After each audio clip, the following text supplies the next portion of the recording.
Well, good morning. Trust everyone's having a good morning so far in this rainy Wednesday. And I want to remind you about something. But just before I do, let me give you a quick devotion, something to hopefully encourage you, as it did me. Reading this morning in Psalms chapter 119. Yes, it has to be Psalms 119. But I'm not asking you to read the whole chapter, but go to verse number 80 and read 10 verses. But in Psalms 119, verse number 81, the psalmist says, "My soul fainteth for thy salvation." My soul fainteth. Kind of reminds you about where we're at today, doesn't it? My soul fainteth for thy salvation.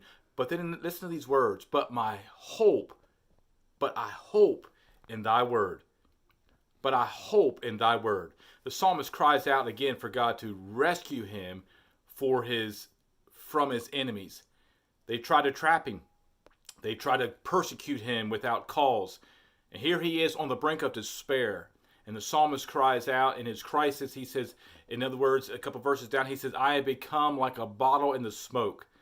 I remember as a kid having a bonfire or something, or maybe even a barrel. You used to have burn barrels, and we would have bottles, put those back, trying to give myself away, my age, but we had glass Coke bottles. Not the old ones you get 10 cents for, but the regular glass Coke bottle before they came out with plastic. But you put those Coke bottles in this barrel and they burn, they get black. And then you could take a rock, a small rock, and drop on there, and they would just shatter. Why? Because the fire, the smoke, made those glass bottles brittle. And that's what the psalmist is saying. He said, "I become like a bottle in the smoke." What he's saying is, he said, "I feel as though I'm about to crack. I feel as though I'm about to break." I wonder if you're feeling like that this morning.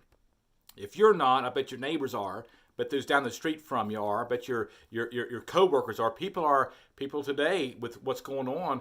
I mean, being cooped up, being isolated, being stay-at-home order. People are about to crack, about to break. And be encouraged in this verse here this morning. Pounding on heaven's door, the psalmist says, "Where are you, God? Where are you? When wilt thou comfort me?" Verse 84, he is saying, "How long must your servant wait? When are you going to punish my persecutors?" In verse 86, he's wanting rescued from his troubles right now. But it seems like God's silent. But what I like about this is what I want to bring your attention to is the psalmist's reaction to this. He doesn't reject God. He doesn't give up on God. He doesn't turn away from him. But the psalmist allows his trials to stoke his passion for God and allow him to grow closer to God by meditating on his word. In God's word, the writer finds assurance of God's unfailing love. And this, he says, makes him want to please God and live a more obedient life to God.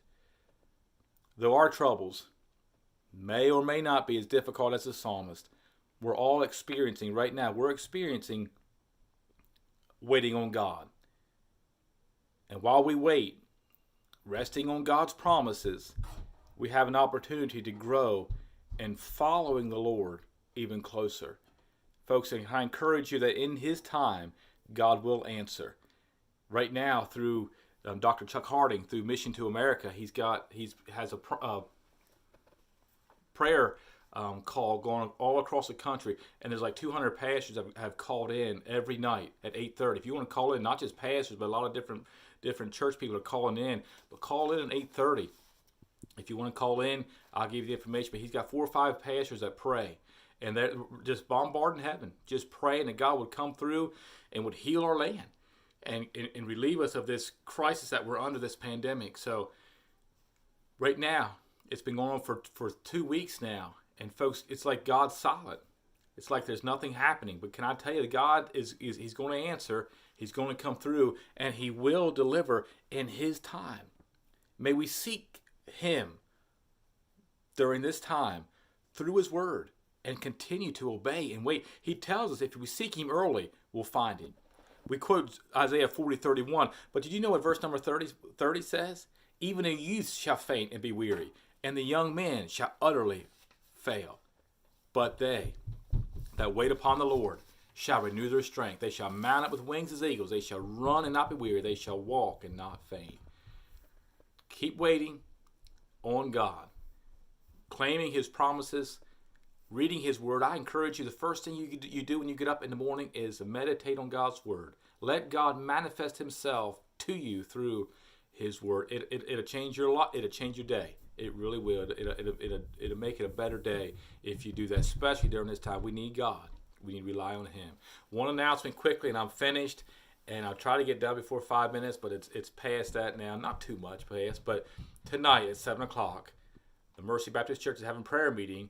And we're not meeting at 2403 Theodore Road. We're going to meet in my house and your house, all across the county here.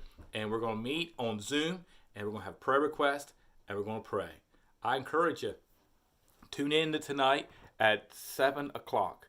Tune in, and if you need the password, text me. I'll get it to you. Text Randy, he'll get it to you. But tonight at 7 o'clock, we're going to be on Zoom. And I do encourage you to come on there. We're going to have prayer requests. We're going to pray. It's going to be really good. It's going to be good. And I got a big announcement tonight about Easter Sunday that I'll be sharing with everyone on Zoom. So looking forward to seeing you tonight, seeing your faces and praying with you. And I trust that Psalms 119, verse 81, there will be a blessing to you. But I hope in thy word. Read God's word. Rely on God's word. Trust him during this time. See you tonight.